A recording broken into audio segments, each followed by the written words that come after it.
what I want to do is try to kind of complement what I did upstairs with the sort of the second half, or the flip side of the coin, and that is not to look at the diseases that cause a lot of scarring and fibrosis in the lung, but to look at the diseases that end up causing a lot of nodularity. And what I want to do is develop an algorithm. Actually, the person who developed this initially was here earlier today, James Gruden. The idea would be to create some kind of algorithm. First of all, something I didn't get a chance to talk about, but I thought perhaps it would be worth just spending a second about, and that's how to scan people. And also to talk about differential science. It seems as though I skipped over that. If you have a multi-detector scanner, especially if you have a 16 detector, but frankly a 4 detector as well can do this. What we've been doing now systematically is using the thinnest collimation possible and scanning everybody that way, so that if you have 0.75, 1, 1.25, whatever your thinnest collimators are, depending on what kind of equipment you have, we scan everybody that way, single breath, top to bottom. And then as a routine, we reconstruct 5 millimeter thick sections using both edge-enhancing bone window, lung window. We use the thinnest collimation possible, and then we reconstruct 3, because most manufacturers allow you automatically to reconstruct 3 separate prospective series. So we do 5 millimeter thick sections with lung windows, 5 millimeter thick sections with mediastinal windows, but then we routinely also do 1 millimeter thick sections every 10 millimeters. That has the effect essentially of turning every study into a potential high-resolution CT study. And the notion of a standalone high-resolution CT study, which is 1 millimeter thick sections every 10 millimeters in most places, in a sense is an anachronism. The exception to that would be if you have someone you're repeatedly scanning over time, and there's a question of radiation dose, and you really know what you're dealing with, you have an established diagnosis, and you're just looking for a response, and you're not worried about the development of a lung cancer, so now you're talking about a fairly small group. Mostly younger patients, say with sarcoid, or pediatric cases, obviously, for which you don't want to over-radiate, and for which a high-resolution, true high-resolution study with 1 millimeter thick sections every 10 millimeters would be requisite or adequate. Virtually all the rest of the time we do that, the thin sections with the routine sections, as a component of our study. The other advantage of that, and it's one that you probably don't experience mostly yourselves, but I think you can predict in the future will be part of all of our imaging environments, if you will, is that if you do all those 1 millimeter thick sections, you now have the capacity to start playing around with CAD systems, because CAD systems, all of them, and I'll have a chance hopefully to demonstrate one of them, all of them are basically based on the notion that the computer is better at looking at 650 or 700 1 millimeter thick sections than we are. And so it makes a lot of logical sense that we'd look at thicker sections and occasional thin sections, but the computer would also then look at all those thin sections. And it's not just for lung disease, it's really for everything. The only other options then, and there are several, just trying to remember off the top of my head, we do all of our cases supine. We do not routinely do prone imaging, although there are obviously cases where prone images of the lung bases make a lot of sense. If you think there's early disease in the lung bases, putting someone prone makes a lot of sense, but we don't do it routinely. The other thing that people will do, and there are some places that do this routinely, is a series of expiratory scans. We don't do that routinely, but there is no question whatever that doing expiratory images in the appropriate setting, someone where you think there may be air trapping or small airway disease, is an essential component. I know Rick Webb, for example, I think does routinely 3 or 4 expiratory images in every single case with just 1 millimeter axial images. We haven't done that. We didn't think the yield was high enough, but it's certainly something you should think about when you're looking at your images. And then one other thing to talk about in terms of technique, and that is low-dose CT. Because if you're really talking about trying to evaluate the lungs, especially if you already have somebody who's been evaluated with a good quality study, you can cut the MA down to 30 to 40 easily without sacrificing any detail in the lungs. And if you're going to follow patients, as we now do, I have scans now where I have 10, 11 follow-up CT chests. The pulmonologists are looking at CT like their chest radiographs. That's a huge amount of radiation. And the truth of the matter is, for most of the things I'm going to show you right now, it's absolutely not necessary. You can get away with cutting the dosage by 1/10 and still have perfectly interpretable images. So just by way of a little bit about technique. Okay, so we're going to talk about not all of these. We talked about reticular disease upstairs, really. I want to talk about nodules. And there's really a logic to how to approach this problem of diffuse nodular lung disease. And it's a problem that we encounter all the time. And if you follow the algorithm I'm going to develop, the chances of you getting to the right diagnosis really are substantially enhanced. It is a very practical thing that I want to share with you right now. What are the things we have to think about when you have someone who has diffuse nodules? Well, the first thing you have to decide is that, in fact, what you're looking at is a case with diffuse nodules, and I'm not being glib about that. It frequently is one of the most difficult things to do. One of the first steps for any of these images is to try to decide what you think the primary thing going on is.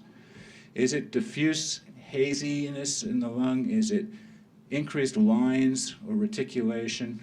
Are there nodules? And frequently a lot of these things will coexist. So you have to make a judgment about what you think the primary problem is and then use that as a point of departure.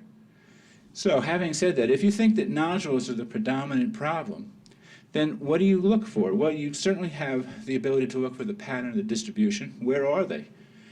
Are they related to the fissures? Are they related to the pleural surfaces? And as I'll show you, that's an essential part of this algorithm. What do they actually look like? Are they sharply defined, really crisp-looking little nodules? Or are they kind of hazy ground glass types of nodules?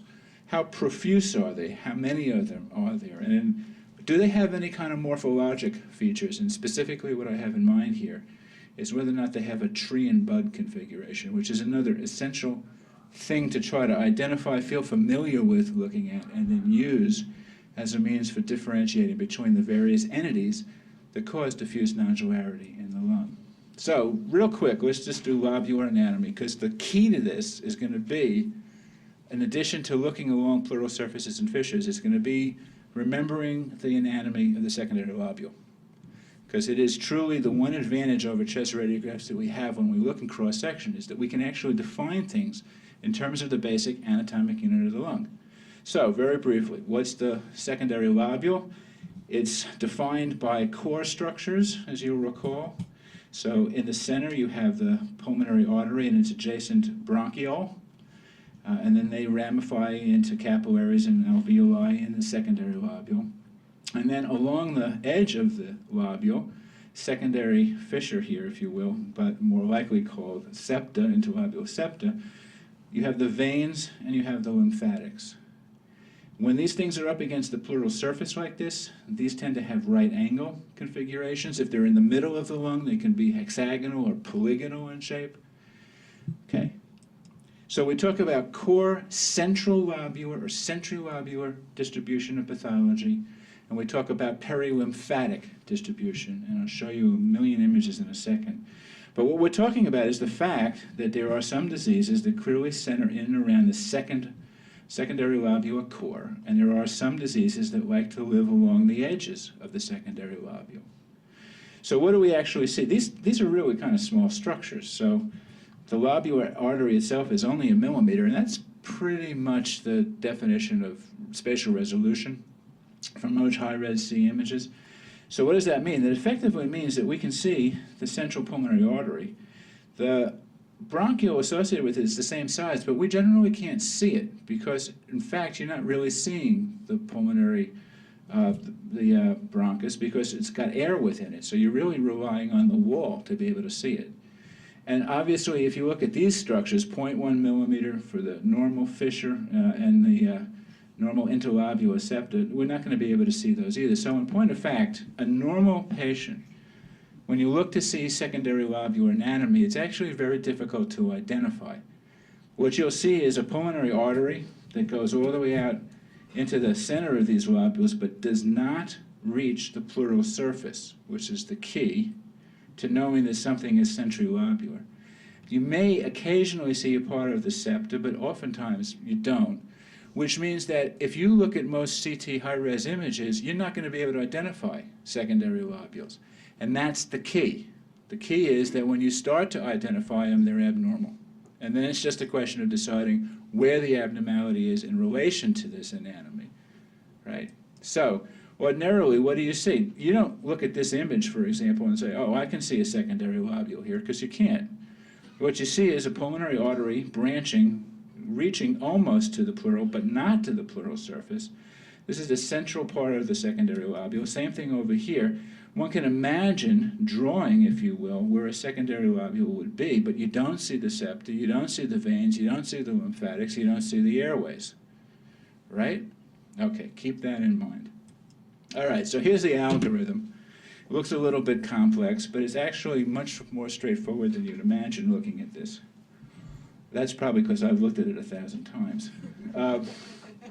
So, first thing is, as I said before, are you really dealing with someone who's got multiple nodules? Once you make that judgment, once you make that decision, then the next thing you have to decide is whether or not those nodules lie along the pleura and whether or not they lie along the fissures. Because the second you say those nodules lie along the pleura, you're no longer talking about a disease that's centrilobular. You're talking about a disease that is, in fact, involving the lymphatics of the lung. The lymphatics tend to run along the central axial core structures, so the axial interstitium, one more fancy word, which is the interstitium that surrounds all the major vessels and airways as they leave the hilum. That's called the axial interstitium, and you want to look at that very carefully. The other place where the lymphatics run are along the subpleural portions of the lung, and along the edge of the lung, and along the fissures. So if you have nodules that are stacked up along the fissures, if you have them stacked up along the pleural surface, then you're dealing with a disease that likely involves the lymphatics on some level. All right, so if that's true, then you're dealing with a lympho or lymphohematogenous process. Okay, if that's true, what's the next step for deciding what it is you're dealing with? Well, if that distribution of nodules is patchy, and if the axial interstitium is abnormal, if those central airways and central vessels are abnormal, then you're dealing with a pure perilymphatic disease. And I'll show you a lot of examples of this. Far and away, the thing that's going to cause that the most often is sarcoidosis. And it's one of the diseases that you really should feel very comfortable making a diagnosis without a biopsy, without anything else, just based on the pattern of distribution I'm going to show you. So, what is perilymphatic disease? Again, just to go over the same thing I've just said. Look along the pleural surfaces. Look along the septa and the interlobular septa. Look along the fissures. Look along these axial interstitial pathways. Look along the central vessels and the airways, because again, lymphatics run along them. Look along as well the centrilobular portions of the lung, but it's almost never going to be the case that sarcoid is going to be a predominant centrilobular pattern of distribution. Pathologists know this. If you hand a pathologist a whole lung mount with sarcoid, the distribution is going to be purely lymphatic. Those granulomas follow the lymphatics. It's also, by the way, why, if you talk about which diseases are most amenable to being biopsied by transbronchial biopsy, sarcoid's way up high on the list. Why? Because it lives in the walls of the central airways. That's where the lymphatics are too. So if you get into the central airways and take a small part of the wall, the likelihood you're going to grab one of those granulomas is really high. And if they're non-caseating, you make a diagnosis of sarcoidosis. All of this, by the way, totally predictable from the CT images. So, a couple of examples. What's the predominant problem here? I just showed you a whole bunch of cases with reticulation and honeycombing. That's not what's happening here. What's happening here are there are nodules all over the place, and they are clearly involving the pleural surfaces, right? They're also involving these central airways. Look at this bronchus and along its wall. Look at this bronchus down here and along its wall. Look at these vessels, and you can see they're literally beaded. Why are they beaded? Because that's where the granulomas are. Classic appearance of sarcoid. Notice that, in fact, they're clustered, they're tiny, they're poorly defined. There are whole portions of the lung that are not involved. Sarcoid tends to be a very scattergun kind of thing. It tends to involve the upper lobes, but you're not going to see diffuse total involvement of the whole lung, partly because of its perilymphatic distribution, but also partly because whole portions of the lung tend not to be involved. So if I just showed you this portion of the lung up here, you'd say it's perfectly normal. Again, what to look for? Look for interface signs. So typically the interface between the lung and the pleura is very smooth. You shouldn't see nodularity. Or look at this vessel over here, or this vessel here, or here, and notice how smooth that interface is, and then come down here and look at this guy. Same thing again, same patient. Where are the nodules? The nodules are along the pleural surface. Look at this. Is there any reason to doubt why bronchoscopists love this disease? Look at this airway over here. It's completely saturated with granulomas. So, what's the distribution? This is courtesy of Dr. Tesler. He's a pathologist friend from Mayo Clinic in Scottsdale. Where is the disease? It's along the pleural surface, along the axial interstitium, with areas of lung intervening, very nodular in distribution. The CT clearly demonstrates what the pathology is in the case of sarcoid. And again, if you look at it pathologically, these are central to the airways. Clearly, non-casing granulomas, all of them up against these airways, typical. Are there other diseases that are perilymphatic in distribution? Yeah, there's sarcoid, and there's sarcoid. There's silicosis, which can look for all the world like this. One need only ask, by the way, do you have silicosis? Lymphangitic carcinomatosis, you can get obviously nodules that are lymphatic in distribution, which is why it's on this list, but between the history and the pattern of distribution of this disease and ancillary findings, really it's a very rare case, if ever, that these two can be distinguished with any difficulty. It should be fairly straightforward. The one catch in all of this is miliary disease. You can have miliary disease that really does look a little bit like sarcoid, but even there, if you think about it, miliary disease is by definition much more widespread, much more random in distribution than typical sarcoid. So the bottom line is, if you can see the things I'm showing you right now, you're basically making a diagnosis of sarcoid. Add on to that those patients have adenopathy. Add on to that the clinical history typically is fairly convincing. And this is a disease that we really should be able to diagnose. So just more examples of the same. Lots of nodules. Again, you have to make a judgment that you're dealing with nodular disease. This particular case, along the fissure, maybe not so compellingly along the pleural surfaces, but along the airways, along the vessels again, clearly someone who has this pattern of distribution is perilymphatic. These things can cluster into like almost a sandstorm. And again, the distribution tells you along the pleural fissure here, again, clustered along vessels and so forth along here. Sarcoid tends to be more upper lobe than lower lobe, which is another key to the diagnosis. So typically you're going to see much more of a profusion of these things in the mid and upper lung fields, much less of it in the bases. Now, obvious point, and this pretty much pertains to all lung diseases, and it's not made clear enough in most lectures. Most of these diseases don't actually have a static appearance. Sarcoid's a great example of this. Hypersensitivity pneumonitis is a great example of this. Typically, an early case of sarcoid, you get these potato nodes. If you look at the lungs, they can be perfectly normal. Then you get more and more involvement of the lungs, then the nodes become smaller and you end up with scarring in the lungs. So what I'm showing you is a characteristic appearance when the predominant abnormality in sarcoid is in fact all of these small nodules. But keep in mind you're dealing with a spectrum of disease always, for all of these.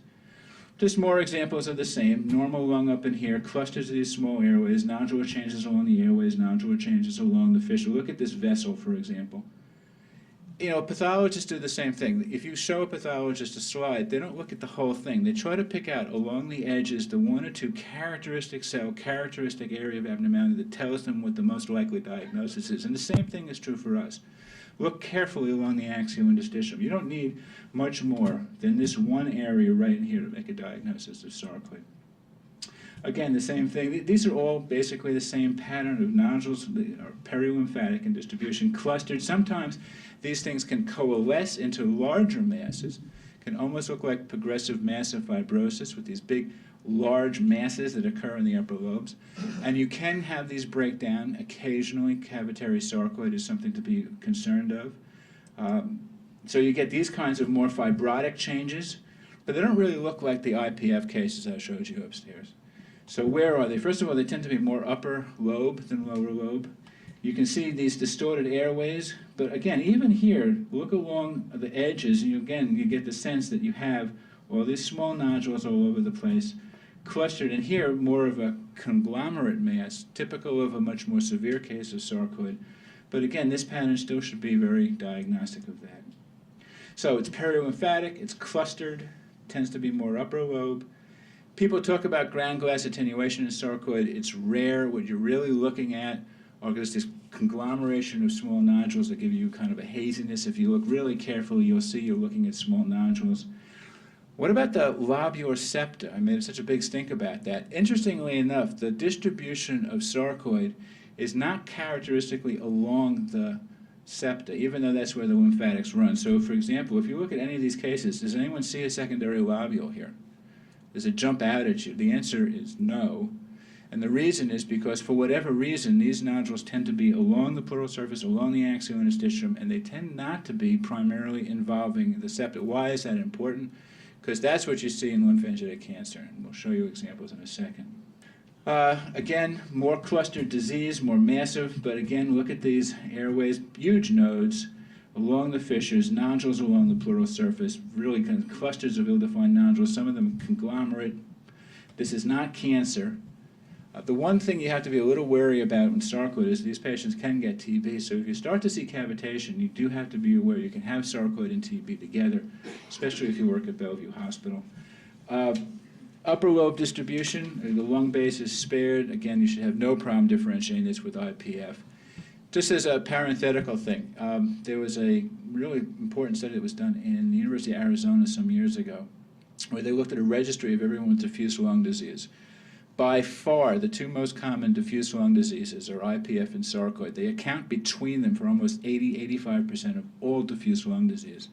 So if you just close your eyes and guess one or the other, you're going to be right most of the time. Just not to put me out of business, but same idea, kind of like gilding the lily here. These are all should become very familiar in your mind's eye. You should be able to pick out the nodules, pick out their distribution, and say, yeah, this looks like a sarcoid. Again, all of these showing basically the same phenomena.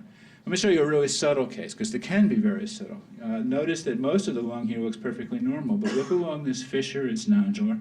And then look along this one airway coming down here. Look at this airway here, or here, this small cluster of nodules here. And this is almost the only disease in the lungs, but it's unequivocal what you're looking at when you see it. It has all the characteristic findings of sarcoid. Alveolar sarcoid, what's that? Well, if you can imagine a cluster of these small things, again, a typical distribution, but you can imagine these things clustering to the extent that on a chest radiograph, they're going to look like vague areas of nodularity. You may even see air bronchograms in there. It's classic for what an alveolar sarcoid pattern is, but if you look at it in cross-section, it really doesn't have anything striking about it except for this clustering effect, which we've already seen, again, sarcoid. Really diffuse. So someone will look at this and say, ground glass attenuation. It's really not ground glass attenuation if you look carefully. It's just a million little nodules all over the place. And sarcoid can, because it involves the central airways, cause air trapping. So that's well described. If you see these kind of zones of, now what you're actually seeing are secondary lobules. Here's a classic out here. You're seeing it not because there's disease along the edge. You're seeing it because the airway to that secondary lobule has been clogged up. So again, look for that. Expiratory images in sarcoid, you really don't need them in the vast majority of cases. End-stage disease, you get these kind of real clustering of mass-like effect, the so-called progressive massive fibrosis effect, but almost invariably you'll still see telltale signs of sarcoid with these wispy little nodule clusters all over the place. So we're still on that one edge of the algorithm where we're talking about lymphohematogenous disease, and we're on the whole, way off on the left. And I said all of that's going to be sarcoid, but we'll talk a little bit about lymphangitic cancer because it involves the lymphatics. It's a perilymphatic disease. But it doesn't look anything like sarcoid. So very briefly, one of the key characteristics is that now you do pick out the secondary lobules because the lymphatics in them get all clogged up with tumor. And when they get clogged up, you start to see them. They can be either smooth or nodular, more frequently nodular. And it really does in its own right distinguish it from most cases of sarcoid. It's asymmetric, it's basilar because it's hematogenous. As you know, lymphangitic cancer is hematogenous, so the stuff goes down, not up. And then effusions, and by the way, the patient has cancer. Can you have cancer in sarcoid? Yes. Does anyone know what kind of cancers cause lymphangitic cancer? Breast, what else? Lymphoma, very rare. Prostate. The answer to the question is adenocarcinoma. as a matter of fact. Breast, lung, GI tract, all the adenocarcinomas are the ones that do it. So squamous cell carcinoma very rarely, if ever, causes a lymphangitic pattern in the lungs. So what do you see? Well, you see nodules, because this is hematogenous and lymphatic disease. Here's a nice vessel reading right into that. But what you see is haziness here and these lymphatics. And now you start to pick out secondary lobules real quickly. And the reason you can pick out secondary lobules is because the lobular septa are thickened with tumor. So if you look carefully, what strikes you here, there is haziness, maybe even a little reticulation, but nodules and lymphatics, secondary lobular changes, sometimes you can see these all the way from the periphery to the hilum, representing obstructed, tumor-filled lymphatics, edema in those lymphatics and perilymphatic spaces. So what's the thing that strikes you here? It's all these secondary lobules. Look at these things. They jump out at you. You can't see these in a normal lung. But when you start seeing these, don't think sarcoid. This has absolutely no relation to sarcoid at all, even though it's, quotes, a lymphatic disease. And if, in fact, you look at this pathologically, that's what you see. So here's a secondary lobule.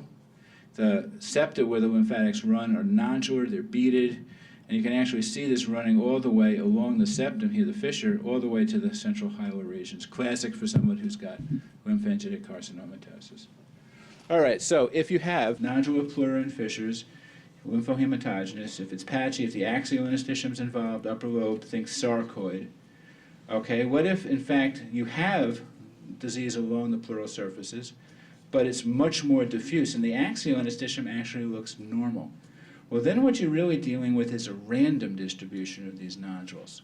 And if you think about it, random distribution of nodules, some of them, by definition, will be along the pleural surface. Some of them will be along the fissures, and so that's why you're on this side of the algorithm over here. But it's not going to look like sarcoid. So what do you see with random nodules? By far, the characteristic etiology of these are hematogenous Mets. That's really the classic. And the other thing you would have to think about is true miliary disease. They're both hematogenous, almost purely hematogenous. So hematogenous sarcoid, because it can do anything, but rarely does it do this, and miliary disease. And what do you see? Well, you'll see nodules along the pleural surface. You'll see occasional nodules along the fissure, but they're really much more randomly distributed. They tend to be a little more involving the lower lobes because it's hematogenous. There may be a couple of small nodules along the axial interstitium, but it's not a primarily axial interstitial distribution. And the nodules for both hematogenous disease and miliary disease, for the most part, aren't those kind of little fine, little gravelly things that you see in sarcoid. They're much better defined. So that's hematogenous disease. Doesn't look anything like sarcoid, obviously. And sure, some of them are going to be subpleural, and occasionally they're going to be along the axial interstitium, but they're clearly random in the sense that they're pretty much everywhere. They're sharply defined. Some of them clearly are related to vessels, as shown here, and no one in his right mind is going to look at this and think anything other than hematogenous metastatic disease. The more you get, the more likely it is that some of these are going to be subpleural, some of them are going to be along the axial interstitium, but again, well-defined, slightly variable-sized, randomly distributed through the lung. There is a lymphatic component to these, but this is hematogenous disease. So smooth, well-defined nodules, random or uniform, typically more lower lobe. You may see feeding vessels. Of course, they're metastases for the most part, so you can see cavitation. And you may see features of lymphangitic carcinomatosis, because remember that lymphangitic carcinomatosis is hematogenous disease, so you might expect to see some overlap. So here a patient with, again, I think no one would question this being sarcoid, and there is a perilymphatic distribution in the sense that they're against the fissures and the pleural surfaces.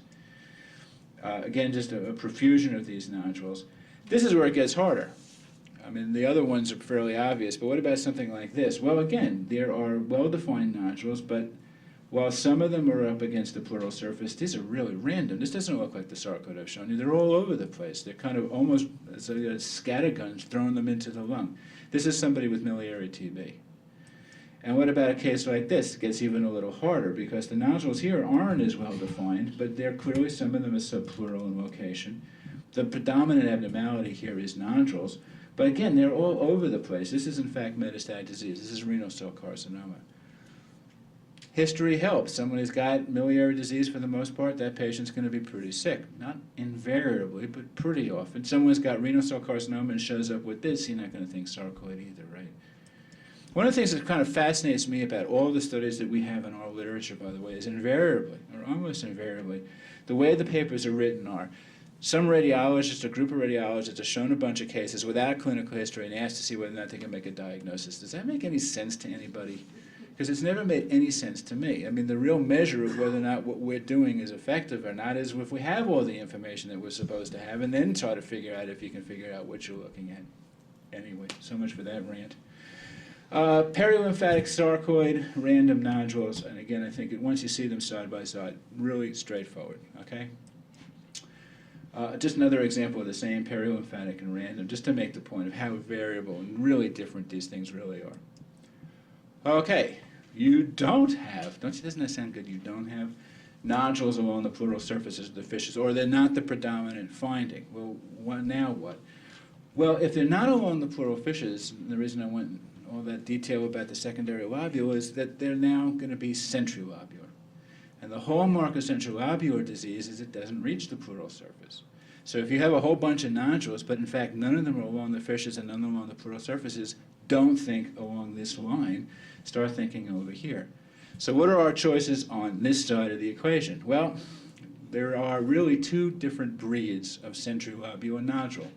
There are the kind of amorphous, hazy, ground glass nodules that you frequently see in a whole host of diseases, or they actually have a shape, and the shape that they have, or the configuration, or the morphology they have is so-called tree and bud. That's the critical question, okay? If you can see axial disease, think sarcoid. If you see tree and bud, think infection. Because the only thing that really causes this, for all the occasional case reports that you'll read, the only thing that really causes a tree and bud pattern in the lungs is infection. So, centrilobular disease. You can have disease that looks relatively round, or you can have disease that looks so-called tree and bud. And we'll show you better pictures than this. Nothing in the axial, nothing along the fissure, nothing along here. These can be clustered, or they can be truly diffuse through the lung, and that's something else you're going to want to look for. So, ground glass nodules, these guys, can be a lot of things. They can be true disease that affects the centrilobular bronchiole, or it can be peribronchial or even vascular. In other words, anything in the center of the secondary lobule, by definition, is going to be related to the airway and going to be related to the vessels. So if you have poorly defined, poorly marginated little nodules that are centrilobular, it can be either airway, it can be vascular in etiology, okay? On the other hand, if you have tree and bud, now you're talking about something that's truly bronchiolar, because tree and bud implies something's branching. And the only thing that branches in the central portion of the lobule that you're going to see as a branching structure is, in fact, an inspissated small bronchiole filled with secretions. So, look at this, and you say, all right, random distribution of nodules, right? Except they don't reach the pleural surface. And then you see that, in fact, some of these things have a linear configuration with dots along the course. You see that there? Here's another one. Get to feel very familiar with this. This is your friend. This is an incredibly important finding in high-resolution CT, because if you can make that diagnosis, if in fact most of what you're looking at conforms to that tree and bud, you can be very precise that what's causing all the rest of this stuff is infection in the lung. It doesn't tell you what kind of infection. It could be TB, it could be MAI, it could be bronchial pneumonia, viral pneumonia, any kinds of infection, all of them that end up with infected, inspissated secretions in the small airways is going to look like this, and virtually nothing else does. So you really want to be able to pick it out. Now be careful, because other diseases may have an occasional kind of tree and bud appearance. But if you can pick these out really easily, like picking out secondary lobules is going to be real easy when you really see them and know what to look for, now you're talking about pure bronchiolar disease. Two examples, more of the same. This guy's real obvious, right? This is all endobronchial spread of TB. By the way, the classic example of this is endobronchial spread of TB, because what's happening, you have a cavity, erodes into an airway, goes then into the rest of the airways, lodges out in the periphery of the airway. What do you get? All these inspissated small bronchioles filled with secretions, hence tree and bud. So take again, not along the pleural surfaces. Look at how smooth this vessel is, by the way. There's absolutely nothing involved in the axial interstitium here. Virtually all of these things represent tree and bud. Frequently, not surprisingly, if you have peripheral small airway disease, you're going to have central airway disease. So not at all infrequent. Another sign that you're dealing with infection in the airways, look for bronchiectasis. So a lot of these patients are going to have bronchiectatic airways. But again, look along here and realize that the reason why you're seeing this pattern down here is because these bronchioles are filled with secretions. And they get kind of dilated and they run alongside the vessel, so you're going to see a branching structure and you're going to see little nodular excrescences along it.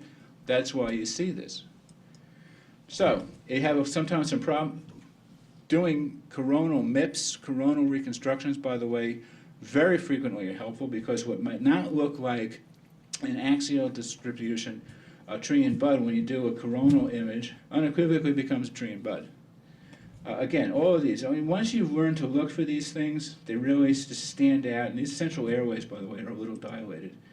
And why do you see this pattern? Well, if you do a bronchogram, you'll see why. These airways don't reach the pleural surface and they branch. So you can imagine filling these guys up with secretions next to a bronchiole, next to an artery.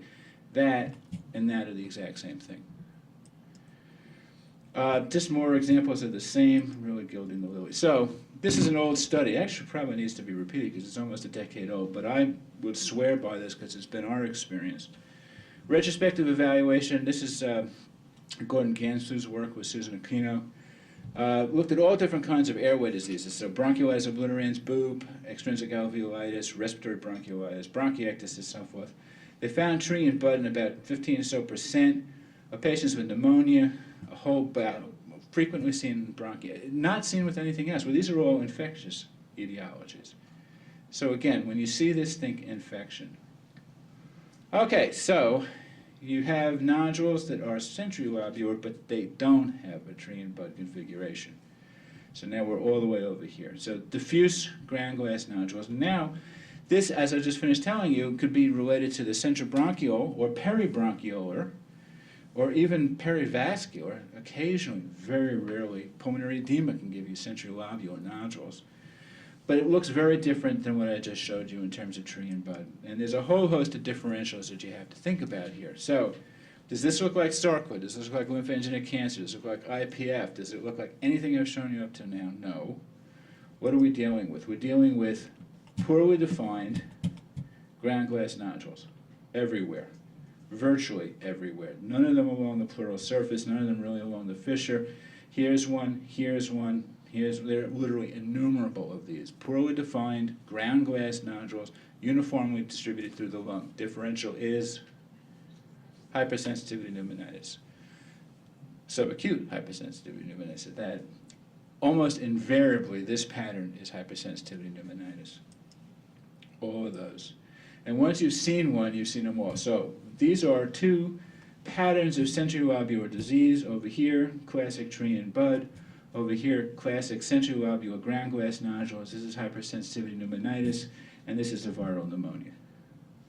By the way, if you do a transbronchial biopsy in this guy over here, you're not going to get anything. It's a complete waste of time. I mean, unless you have a central cavity and you think you might be dealing with TB, but otherwise, this pattern, what you'll come back with is nonspecific inflammation. Almost invariably, these patients come with, they're on antibiotics. By the time you get to them, you're not going to make a specific diagnosis. Here, you don't need to do a biopsy. And why is that? Because hypersensitivity pneumonitis is a disease that, in fact, can be made clinically. If you have the right history, you go back and, does anyone really raise pigeons? But apparently they do.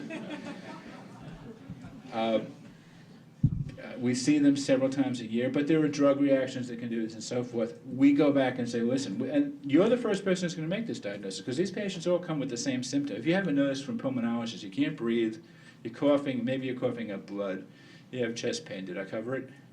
So, by definition, you're going to be one of the keys to suggesting disease. And this is a disease that you can actually suggest. You get precipitants from the blood and so on and so forth, and you really can make this diagnosis without a biopsy. So, HP, it's actually an inferential diagnosis, exposure history. You can have antibodies to the antigens, although it only tells you've been exposed. You can do inhalational challenges, but notice what's absent here is a biopsy. Again, once you've seen one of these things, I mean, they really almost look the same. one of the things about hypersensitivity pneumonitis, and I showed an example of IPF earlier that actually mimics chronic or subacute/chronic HP. If you look carefully, again, you see all these poorly defined ground glass nodules? So this is characteristic of HP. The other thing that's characteristic of HP is that you tend to have sparing of secondary lobules. It's not that the lobular septa are thickened, it's just that for whatever reason the antigen didn't reach this particular bronchiole, and so this particular secondary lobule was spared. This secondary lobule was spared. If you see ground glass nodules or haziness like this, with sparing of secondary lobules like that, think again about hypersensitivity pneumonitis. These things can be really profuse. But notice that hypersensitivity pneumonitis is not a disease that clusters like sarcoid, or clusters for that matter like these inspissated small airways. I showed you examples of infection in airways that are very diffuse, but you can have that very clustered, just one little area of the lung was, for whatever reason, those airways became infected. So mixed bronchiolar disease, common subacute hypersensitivity pneumonitis. The other thing, which I didn't get to upstairs, but I'll get to right now, is respiratory bronchiolitis, interstitial lung disease. This is a very trendy thing to talk about. It's a smoking-related disease, and very early on with respiratory bronchiolitis, what you'll see on a CT scan are a few, and I mean few, poorly defined ground glass nodules, centrilobular nodules in the upper lobes. And you'll wonder whether or not you're dealing with something called AAH, or atypical adenomatous hyperplasia, or you won't even think anything at all about them, and that's probably a good thing not to think anything at all about them, because they just mean that you're dealing with a smoker, and it probably shouldn't be overread. But that same entity can then become a diffuse interstitial lung disease, so-called respiratory bronchiolitis interstitial lung disease, which is one of those alphabet soups that I didn't get to because, frankly, you can wait a couple of years before you'll see one, and you're not going to make the diagnosis anyway. The pathologist is going to make it. The other thing you might want to think about, and I'll show you some examples, is Langerhans cell histiocytosis, and that'll pretty much cover most of the important diffuse lung diseases you're likely to see.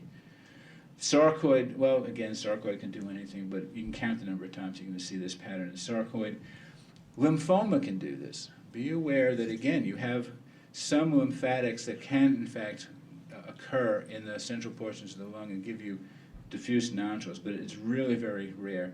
What you're really dealing with is what's called bronchial-associated lymphoid tissue, which can become then a maltoma or a baltoma or lymphoma, not very frequent. So patients such as this, this actually is a patient who has lymphoma. These are all poorly defined ground glass nodules, and you might think in terms of this patient having hypersensitivity pneumonitis. But when that was ruled out, we were left with saying, well, we're not sure what it is, but this patient had known lymphoma. The patient had open lung biopsy, and sure enough, there are these lymphatic aggregates adjacent actually to the vessels in this case and to the airways, which is why you see this pattern translated to this. And this is somebody who has lymphoma, but I have like 3 cases of this in the last 20 years, so I wouldn't worry about it too much. Respiratory bronchiolitis. A lot of people talk about this. Hot topic.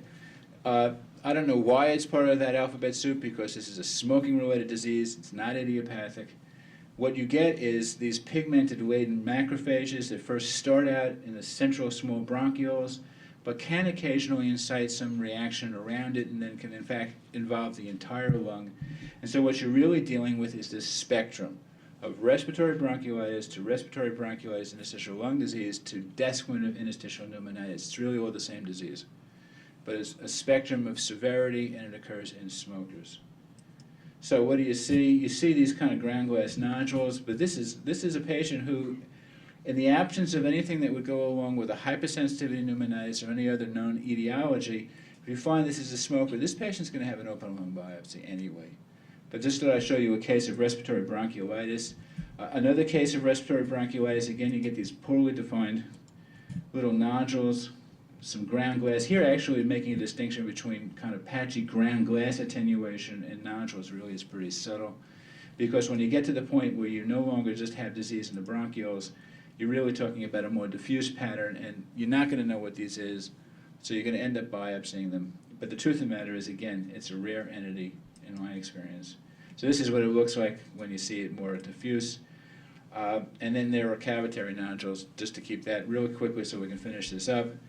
It's kind of a separate set of category. and I think most of you know what those are. Septic emboli is probably the most common one. Nodules in various stages of cavitation. No one's going to confuse this with anything I've shown you up till now.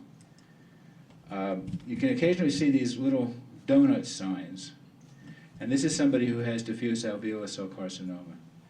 So if you see these are not airways. These are obviously nodules. They're in a random distribution.